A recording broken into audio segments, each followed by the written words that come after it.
जय श्री कृष्णा बच्चों। आज हम आपके सामने चैप्टर सॉल्यूशन, हिंदी में पाठ का नाम है विलयन, उसमें जो टॉपिक है हिमांक का अवनमन, डिप्रेशन ऑफ फ्रीजिंग पॉइंट, उससे संबंधित न्यूमेरिकल लेकर आए हुए हैं। तो आइए इस न्यूमेरिकल को समझते हैं। एक जलीय विलयन में यूरिया भार से 5% और ग्लूकोज भार से 10% उपस्थित है। पानी का मूलल अवनमन स्थिरांक 1.86 केल्विन किलोग्राम मोल इनवर्स है। विलयन का हिमांक ज्ञात कीजिए। ठीक है, विलयन का आपको क्या निकालना है? हिमांक निकालना है। तो आइए लगाते हैं। सबसे पहले जलीय विलयन में यूरिया भार से 5% और ग्लूकोज भार से 10% उपस्थित है। इसका अर्थ है कि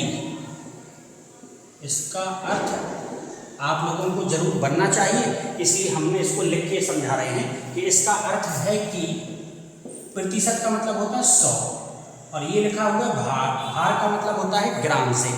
तो 100 ग्राम विलयन में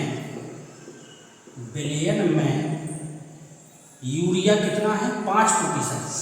5 ग्राम, ये ग्राम क्यों आया? क्योंकि यहाँ भार लिखा हुआ है। तो 5 ग्राम यूरिया है और 10% क्या है? ग्लूकोज। और उसमें भी देखिए भार लिखा हुआ है, इसका मतलब 10 ग्राम क्या है? ग्लूकोज है। एवं शेष कितना बचा? तो पूरा था 100, कितना चला गया? 5 और 10 चला गया, तो कितना बचा? 85 ग्राम क्या बचा होगा? विलायक। ये हो गया विलयन, 100 ग्राम है विलयन, और ये क्या है? विलेय सॉल्यूट। तो क्या बचा आपके पास? विलायक। तो 85 ग्राम विलायक, और विलायक को ही आप लोग क्या बोलते हैं? जल है। इतनी बात क्लियर हुई? तो W1 कितना पता चला? 5 ग्राम। W2 कितना पता चला? 10 ग्राम। क्लियर? W1 मतलब यूरिया की मात्रा और W2 मतलब ग्लूकोज की मात्रा। कैपिटल W क्या होता है? विलायक। विलायक की मात्रा कितनी पता चली? 85 ग्राम। M1 क्या है? W1 क्या है? W1 है यूरिया की मात्रा, तो M1 क्या हो जाएगा? यूरिया का अणुभार।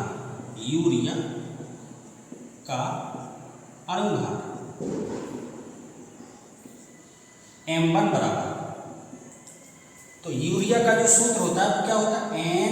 NH2CONH। अब इसका जब आप अणुभार मॉलिक्यूलर वेट निकालेंगे तो N नाइट्रोजन का एटॉमिक वेट मतलब परमाणु भार, नाइट्रोजन का 14 होता है, 14 प्लस हाइड्रोजन का परमाणु भार 1 होता है, 2 हाइड्रोजन है तो 2 का गुणा करा दीजिए, प्लस कार्बन का परमाणु भार 12 प्लस ऑक्सीजन का परमाणु भार 16 प्लस नाइट्रोजन का फिर से 14 प्लस हाइड्रोजन का परमाणु भार 1, 2 हाइड्रोजन है तो 2 का गुणा करा दिया, ये आ गया आपका 60। इतनी बात क्लियर हुई? अब निकालेंगे आप M2 क्या होगा? ग्लूकोज का अणुभार,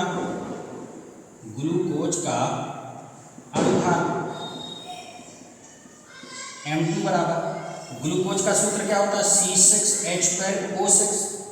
फिर से वही कार्बन का परमाणु भार 12 होता है, 12 कितने कार्बन है? 6, तो 6 का गुणा करा दिया, प्लस हाइड्रोजन का परमाणु भार 1 होता है, 12 है तो 12 का गुणा करा दिया क्योंकि हाइड्रोजन कितने? 12 प्लस ऑक्सीजन का परमाणु भार 16, 6 का गुणा करा दिया, ये आ गया आपका 180।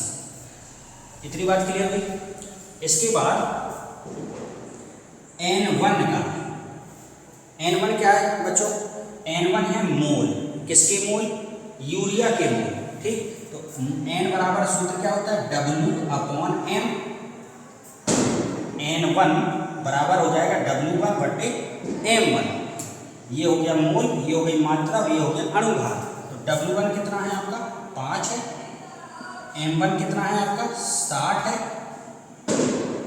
ये आ गया आपका 1/12। इसी प्रकार n2 हो जाएगा W2/m2। तो W2 कितना है 10, m2 कितना है 180, ये आ गया आपका 1/18। ये बच्चों क्या आ गया मोल निकाल लिया आपने, मोल निकाल लिया। मोल का सूत्र फॉर्मूला क्या होता है W/m। क्लियर। इसके बाद आपने सूत्र लगाया डेल्टा TF बराबर KF इंटू मोललता, जिसको आप कहते हैं मोलैलिटी, इंग्लिश में क्या बोलते हैं मोलैलिटी। ये सूत्र होता है, फॉर्मूला होता है।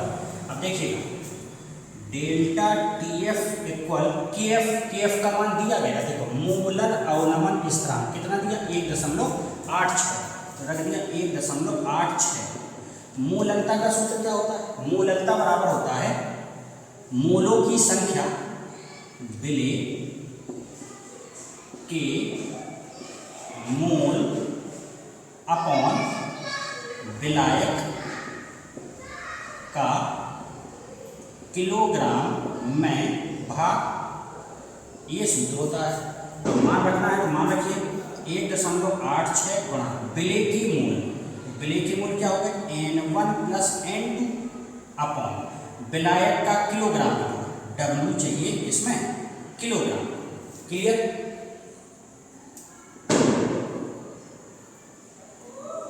n1 का मान 1/12 प्लस 1/18 अपॉन W का मान 85, ये किस में है ग्राम में, इसको किस में बदलेंगे किलोग्राम में। तो किलोग्राम में बदलने के लिए आप 1000 का भाग करेंगे, 1.86 लासा लिया यहाँ पे, यहाँ आ गया 18 + 12 और ये 1000 कहाँ पहुँच जाएगा ऊपर अपॉन 85। जब आप इसको सॉल्व करेंगे पूरी कैलकुलेशन कर लेंगे तो कैलकुलेशन करने पर आएगा 3.02 केल्विन। डेल्टा TF, इतनी बात क्लियर हुई भाई। कैलकुलेशन है, आप इस कैलकुलेशन को सॉल्व करेंगे तो कैलकुलेशन सॉल्व करने पर आएगा आपका डेल्टा TF का मान 3.02 केल्विन।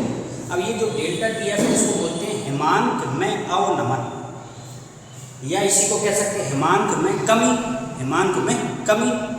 और आपको पूछा क्या गया था, हिमांक पूछा गया था किसका, विलयन का हिमांक, और ये आपने क्या निकाल लिया हिमांक में कमी निकाल ली।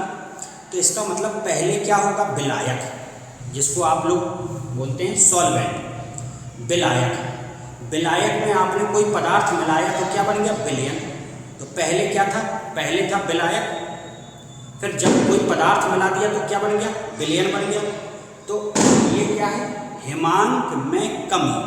इसका मतलब ये हुआ कि पहले ज़्यादा होगा और बाद में कम हो गया होगा, तभी तो हिमांक में कमी हुई।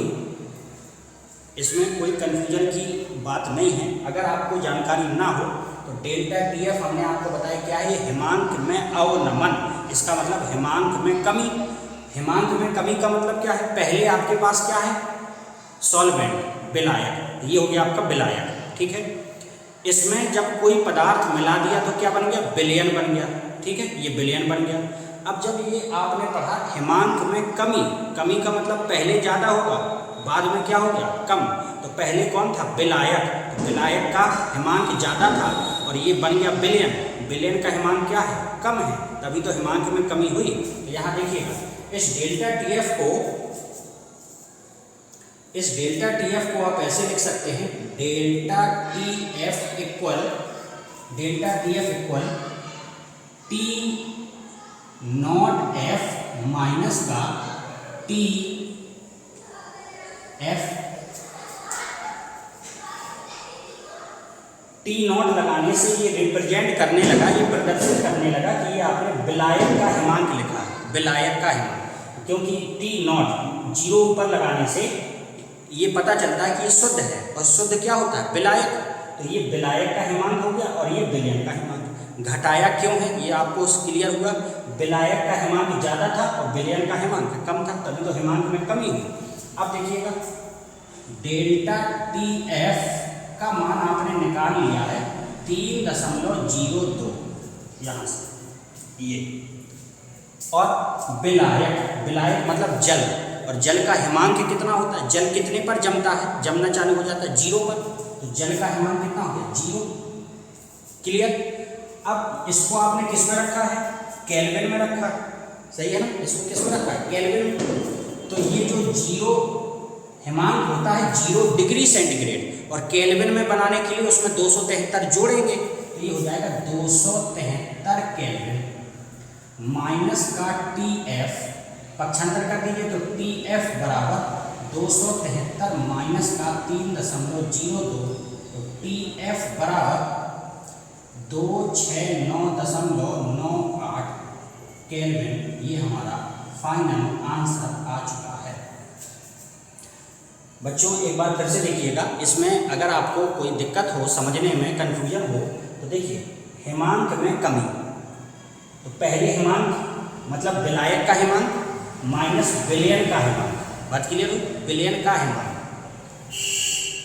ये आपने पहले निकाल लिया था केल्विन में, और विलायक मतलब जल, जल का हिमांक क्या होता है? 0 डिग्री सेंटीग्रेड, मतलब जल कितने पर जमना चालू हो जाता है? 0 पर जमना चालू हो जाता है, 0 डिग्री सेंटीग्रेड।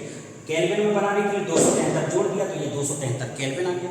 ये ज्यों का त्यों पक्षांतर किया, सॉल्व किया, तो ये आपका विलयन का हिमांक आ चुका है। इस प्रकार से ये सवाल हुआ। उम्मीद करते हैं आपको ये सवाल समझ में आया होगा। धन्यवाद।